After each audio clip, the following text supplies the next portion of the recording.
Seria hora de conversar com o Felipe Killing, mas não temos o Killing, que está participando de uma cobertura para a TV, volta amanhã neste mesmo horário. Mas a página internacional continua aberta porque está conosco Ian Boechat. Ian Boechat é repórter com R maiúsculo, correspondente com caixa alta, não é repórter que fica no hotel Hilton de Bagdá. O cara vai lá e conversa com pessoas ligadas às crises regionais, colhe informações e imagens que só ele traz, faz um trabalho brilhante que pode ser acompanhado no impresso, na TV e no rádio conosco, nas esporádicas, porém sempre muito especiais participações. O Ian está conosco hoje de alguma parte do mundo para falar sobre o Afeganistão. Ian, bom dia para você, obrigado pela participação aqui na Band News FM. Em vez de falar sobre responsabilidades pela tragédia que aconteceu no Afeganistão, a gente podia olhar para o futuro. O que aquelas imagens chocantes e a chegada daqueles homens fortemente armados a Cabul vão representar na geopolítica mundial a partir de agora? O que o mundo vai ser diferente a partir dessa segunda-feira? Bom dia para você. Bom dia, Megali. Bom dia a todo mundo que está ouvindo a gente, assistindo também, né?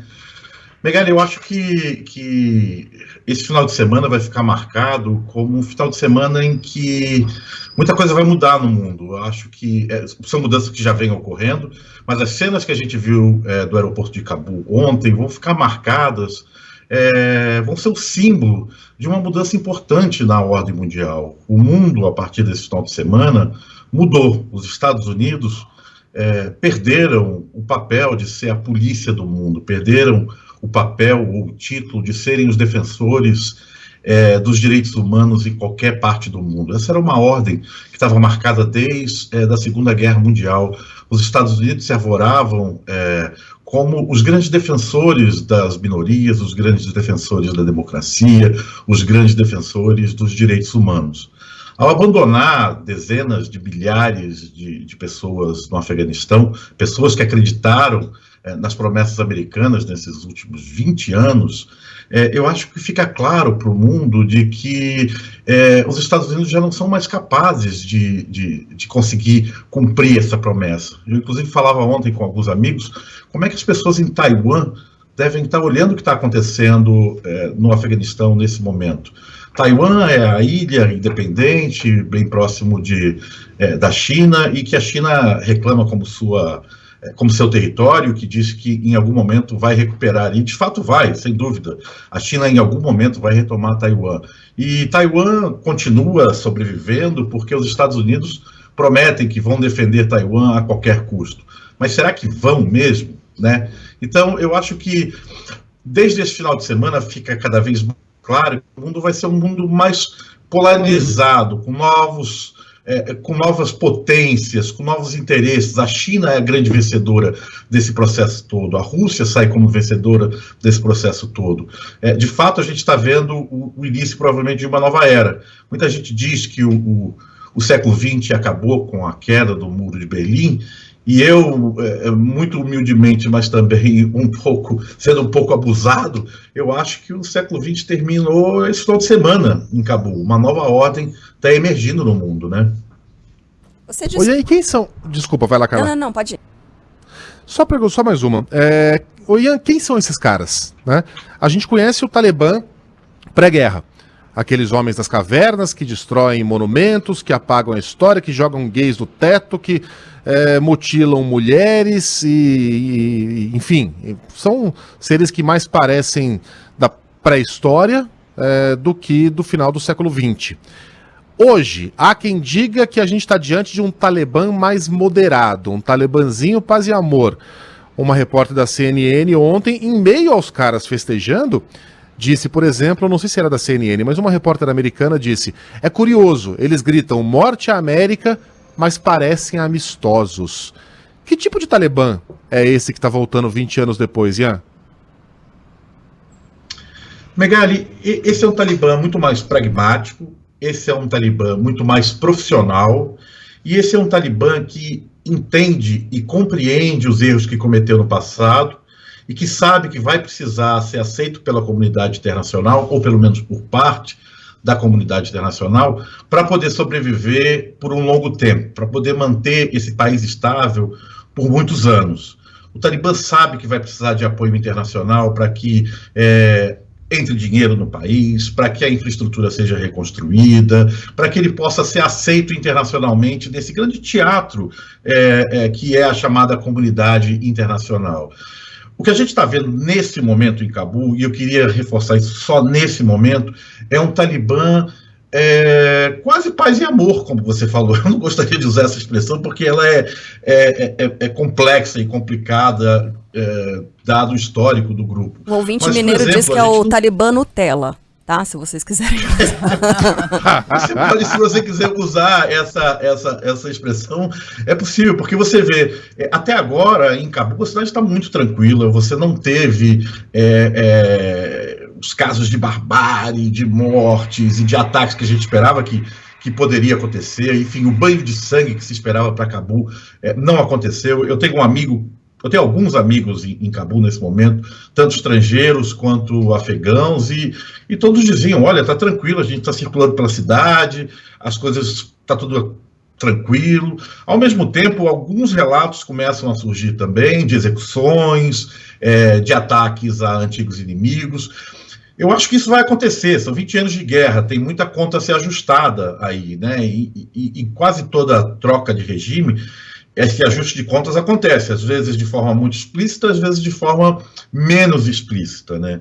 Mas o que é preciso deixar bastante claro, Megali, para as pessoas entenderem o seu controle para outras regiões do mundo, pelo menos nesse momento, né?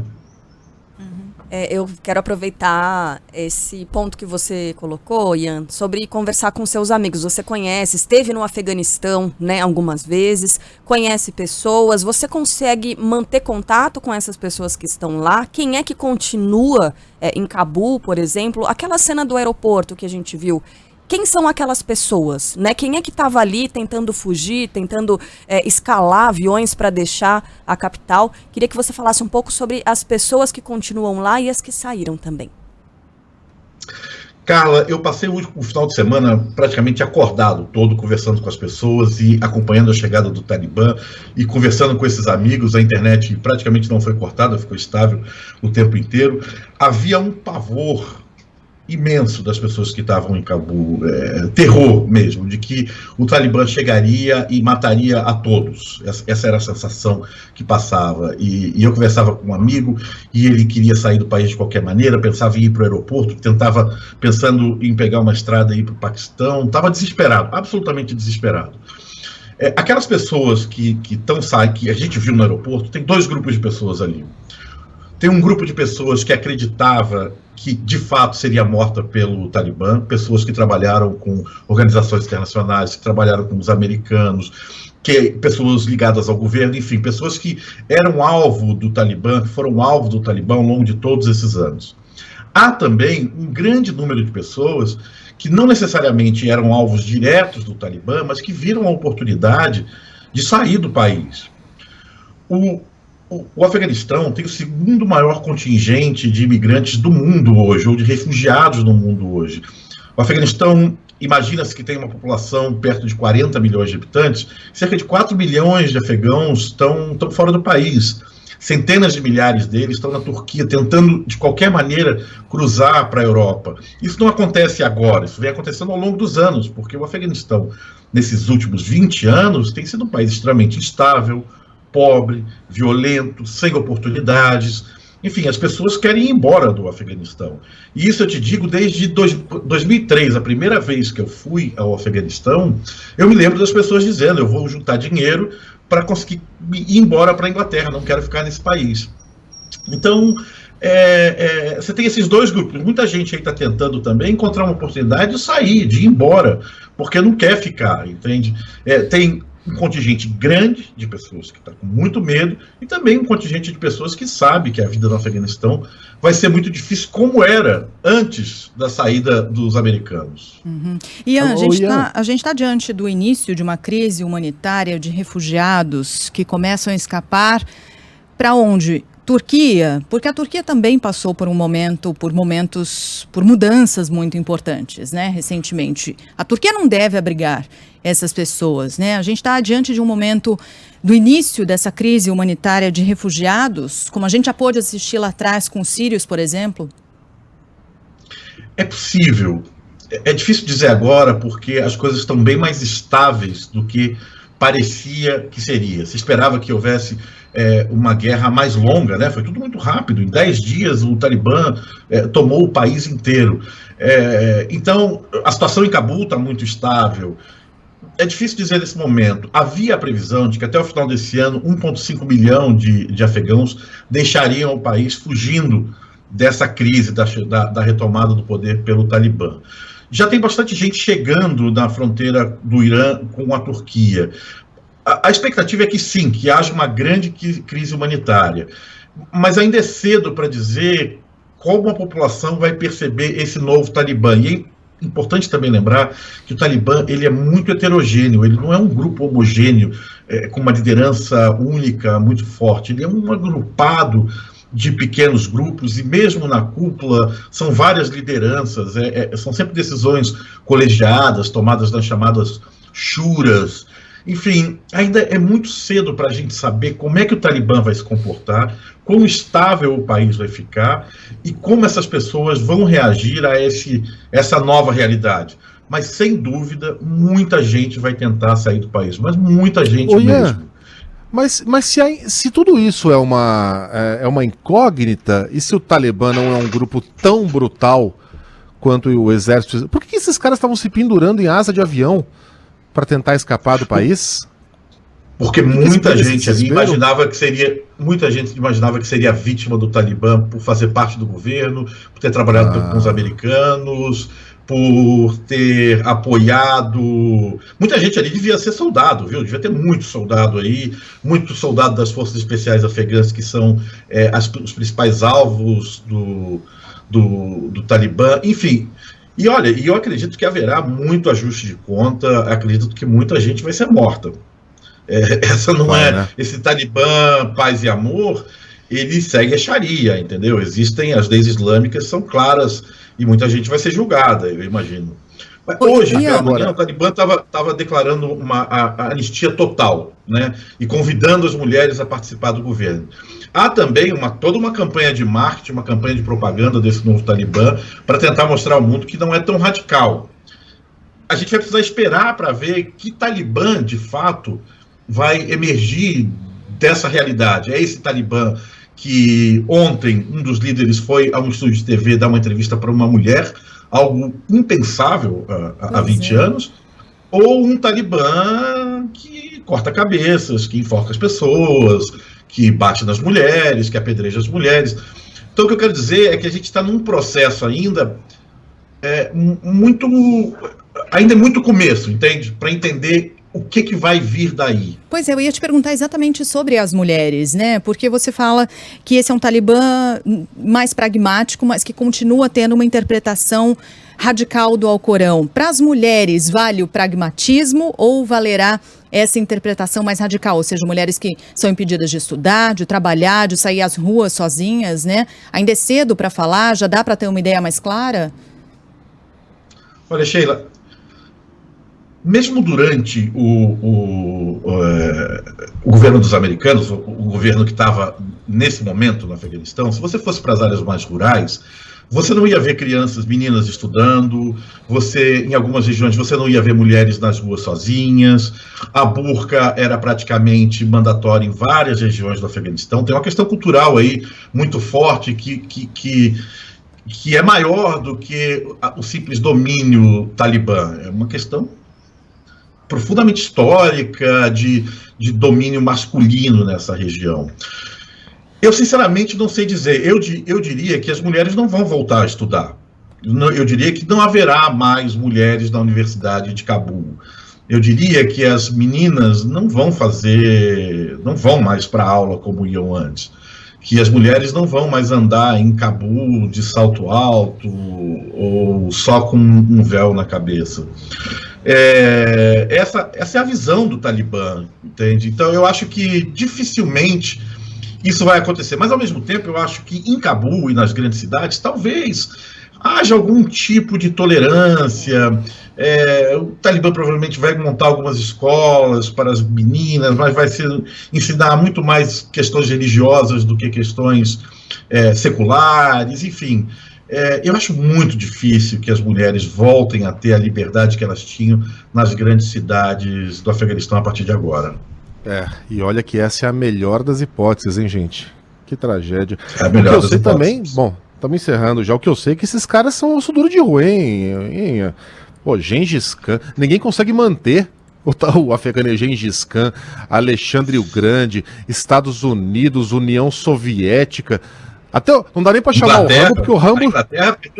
No Reino Unido, não dá nem pra chamar o Rambo, porque o Rambo já foi. Rambo 3 se passa no Afeganistão. Ele ajudando o Talibã contra os soviéticos.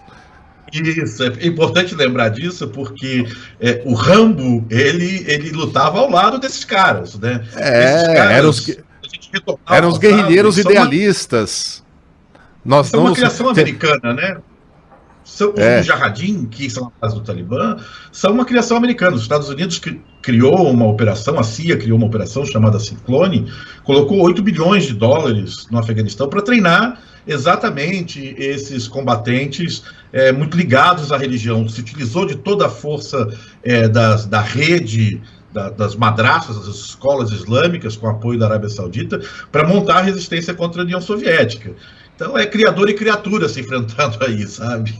Olha como é complexo, né? Aqueles guerrilheiros bonzinhos do Rambo 3, idealistas que não se rendem por... Aquele era o Talibã. Aquela era a semente do Talibã plantada pelos americanos, com a ajuda do Rambo e do Coronel Trautmann. Fala aí. E Bin Laden, viu? Porque Bin Laden, Bin Laden vai ser treinado e vai ser armado pela CIA. Bin Laden vai para o Afeganistão quando o Talibã assume o poder, porque ele e Mullah Omar lutaram juntos contra os soviéticos. Ele era considerado um freedom fighter, um lutador pela liberdade pelos Estados Unidos. Que loucura, né? É a história que se repete. Ian, em forma de farsa, né? Ian, foi ótimo. Obrigado pela participação aqui na Band News. Você está em algum lugar do mundo exótico em que só dá para... Estou em São Paulo, mas estou indo para Moscou na quinta-feira, e se houver possibilidade eu pretendo ir a Cabul até o final desse mês. Vamos ver como vai estar a situação. Eu acho que vai ser possível. O Ian recentemente esteve em Cabul, mas preferiu dar uma passagem por essas paradas exóticas aqui, por um país que hoje é um pária. Um país já perguntei pra ele assim, esquisito, a sua família deixa você viajar desse jeito, Ian? Você tá louco, Ian? Você fica visitando o Brasil Vou nem assim? contar a resposta que ele me deu, viu, Miguel? Obrigado. Bom trabalho pra você. Até a próxima.